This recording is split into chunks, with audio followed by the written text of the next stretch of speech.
A strap wrench and a pipe wrench serve different purposes, and while a strap wrench can handle certain tasks similar to a pipe wrench, it is not a direct replacement.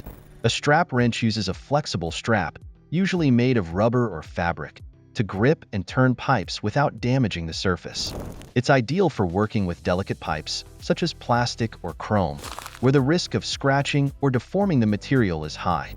On the other hand, a pipe wrench has serrated teeth that provide a more aggressive grip on pipes, making it suitable for heavy-duty tasks, especially with metal pipes.